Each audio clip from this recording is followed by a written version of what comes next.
Hey everybody, it's Tim. So I got back from Portland yesterday and I have a shopping haul to share with you. So we went to see a play down in Portland, and while we were there, my friend and I decided to go to Powell's Books, where I whittled my stack of 10 books down to 4 and spent about $84. And so I'd say to get 4 books, that's pretty good. Then we went to Goodwill and hit Book Paradise, where we were just chucking books into the cart. So today I'm going to do a haul of all the books that I got, plus a few other things. These are the books I picked up at Goodwill. Nope. These are the books I picked up at Powell's. We have My Father Always Finds Corpses by Lee Hollis. The Better Sister by Alifair Burke. Fair Play by Louise Haggerty.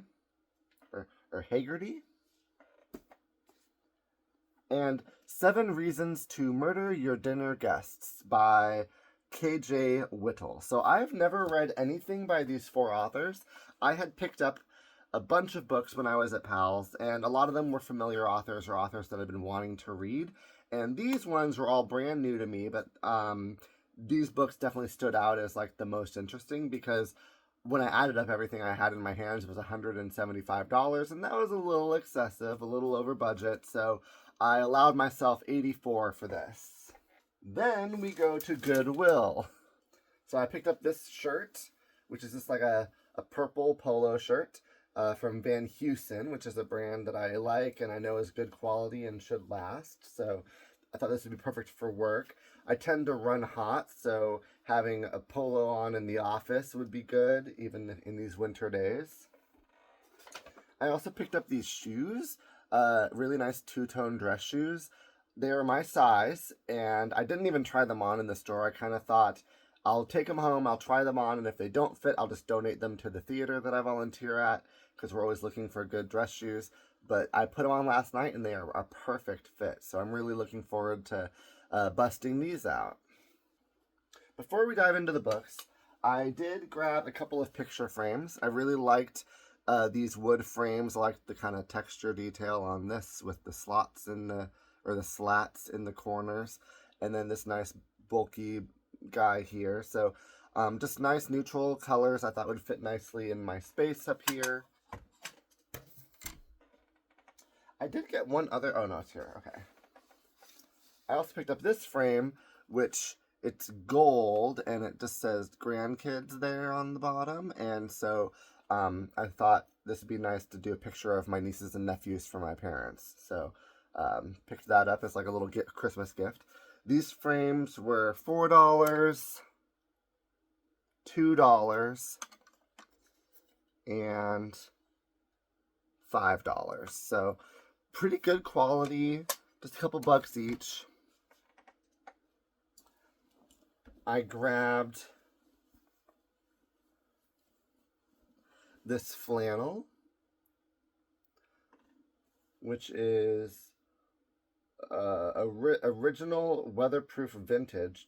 I don't know that brand, but it was $10.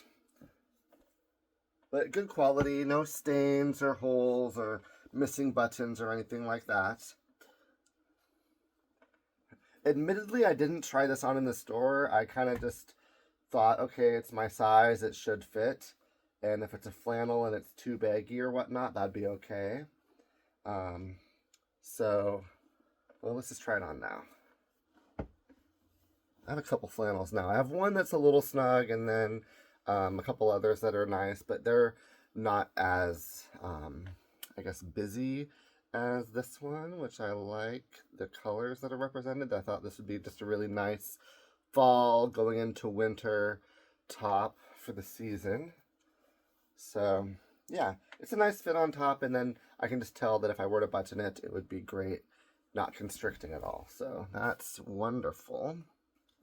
I realize that like $10 for a shirt may not be like the thriftiest or whatnot, but it is Portland, so I think their prices are maybe a little bit higher, and it's not, again, there's no taxes, so I feel like that was a fair price for a shirt, a good quality shirt. And then I also got this green one.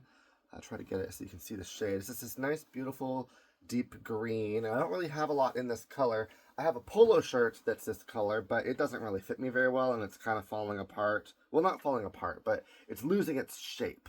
It's just kind of like not super comfortable. I'm always self-conscious about what's my collar doing.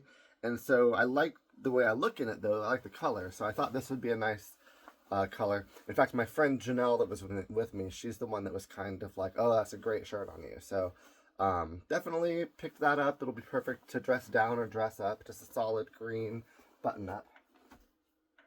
And now the books. Oh, this one was $8, and it is Mercy Robes. Don't know that brand. Now the books. In no particular order, we have Swear on This Life by Renee Carlino.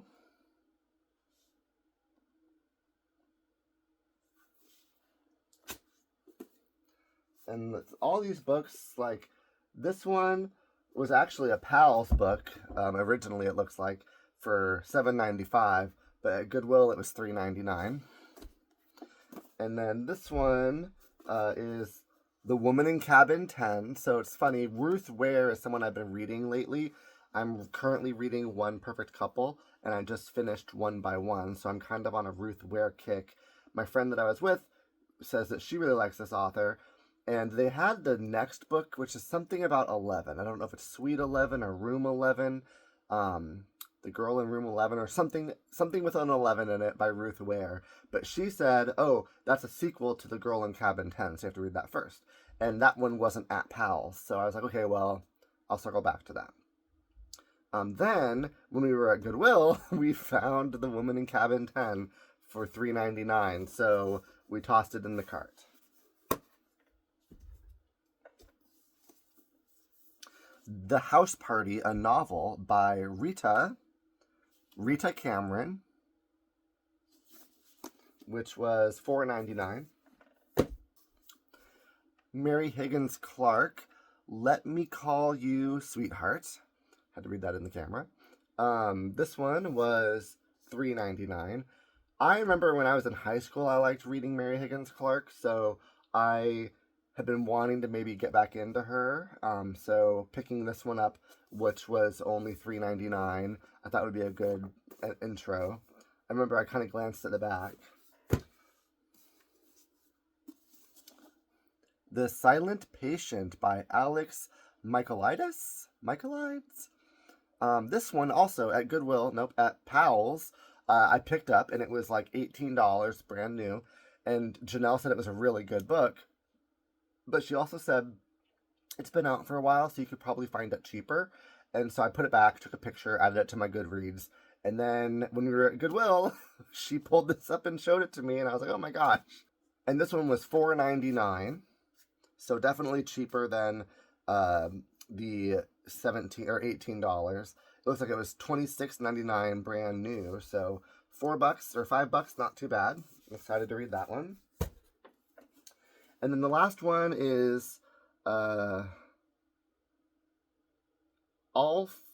Fours by Miranda July, if I'm reading that right. This one was the last one I picked up. Honestly, the cover doesn't really intrigue me, but because I'm definitely one that judges books by covers. But I don't know. I read the inside cover of this one, and I don't even remember now what it was, but I remember it caught me in the moment, and I thought, okay, I'll toss it in there. This one was $4.99 as well. So my thing with books is when I'm in the store, I'll kind of glance through the back cover or the back of a book, but I don't really usually read the whole thing. I'm just looking to see, will I be gripped within the first sentence or two? And if it's something that catches my eye or looks intriguing, I'll toss it in the cart. And then when I throw it on my to be read shelf, I don't read the back or anything. Again, I want to go in completely blind. So as far as I'm concerned, if it's on my shelf, it must have at some point been something that I was interested in. So I'm just going to pick it up and start reading. And then I like being completely just lost in the story, not knowing where things are going, trying to guess and see what's going to happen, and whatnot. And so because I think a lot of times the synopsis or the back of a book will like give things away, and I don't really like that. I want to just be surprised. So I'm the same way with movies. Back when it was like buying DVDs or VHSs, just not reading the whole back, just looking for a word or a sentence that'll catch me, and then putting it down and saying, okay, let's go on an adventure. So it looks like I got 1, 2, 3, 4, 5, 6. I got 10 new books yesterday, plus a couple shirts and some frames. Goodwill, I spent a total of $84.94. The shoes are like $15, so it all kind of added up, but I was able to make it work within my budget. So it was just a nice little shopping day, a little tax-free shopping day, and I'm excited to get these added to my to-be-read pile. Hi everyone, I'm back with another Goodwill haul. Yesterday I went to see another show and we got there an hour early, so Janelle and I decided, well, let's find the Goodwill and see what we can find for new books. So I spent a total of $51.43. I have room for it in the budget, so I'm not too concerned, but now I am done with my splurge shopping. I think it's kind of like, it's December, it's my birthday month, let's treat yourself. But we're going to stop treating myself now. But I wanted to share what books I picked up. The way that they did their pricing, at the last Goodwill, every book had its own sticker price. But here they did, paperback was $1.99. And hardback, I think, was $3.99. So looks like I got 3 and 3. So for paperbacks, I picked up Court of Fives by Kate Elliott. The cover kind of intrigued me. It looks like it's like a fantasy. I don't read a whole lot of fantasy, but I like the fantasy I have read, so I thought I would try something different. I got a Mary Higgins Clark because just like I think the last haul is an author I used to like when I was in high school, so I kind of thought, here's one that looked interesting, and I'll just kind of dabble with another Mary Higgins Clark. This one is We'll Meet Again. And then I got 'Twas the Knife Before Christmas by Jacqueline Frost. So I just kind of thought this sounded a little goofy. You know, I really like thriller, murder mystery type of books. This obviously has a bit of that element, but it's Christmas. So I'm going to finish the one I'm reading now and then pick this guy up next. So in fact, I'm going to leave it right here. All right. And then for hardback, we have If Then by Kate Hope Day. This one just kind of looked interesting and a little bit unique. I don't really remember anything about it now, actually, but it does take place in Oregon, so I appreciate that. I'm excited for this guy. The Murder Book by Jonathan Kellerman. I've never read anything by him before. It sounds like this might be a series. In 17 consecutive best-selling novels, Jonathan Kellerman has distinguished himself as the master of the psychological thriller. So when I read that, I'm kind of like, all right, let's see how this goes. And then I picked up The First Mistake by Sandy Jones. This cover just kind of intrigued me. It looks like Leanne Moriarty, who I really like. And so I picked this up and I glanced at the inside cover. It just kind of breaks things down by the wife, her husband, etc. And so I kind of liked that. Sorry for hitting the camera. I kind of liked that. So we'll see how this guy goes too. 2 other things I picked up on my haul were a over-the-door hanger. This was $14, $14.99 to $15. We are back in Washington, so we had taxes this time. But I have been needing this because I have one on my door right now that's only got like 2, and it's just overloaded with hoodies and jackets, and so I want to kind of spread the love a little bit. So I picked this up, and then I got a big cork board for $10. And I'm going to use this kind of on my wall by my desk because I've been meaning to do that, and then I saw it and I thought, all right, let's just do it now. So I just thought I would tack this video on to the last one, keep them together. If you want to see how I reworked my budget to accommodate this unplanned splurge, check out another one of my videos. Thanks for watching.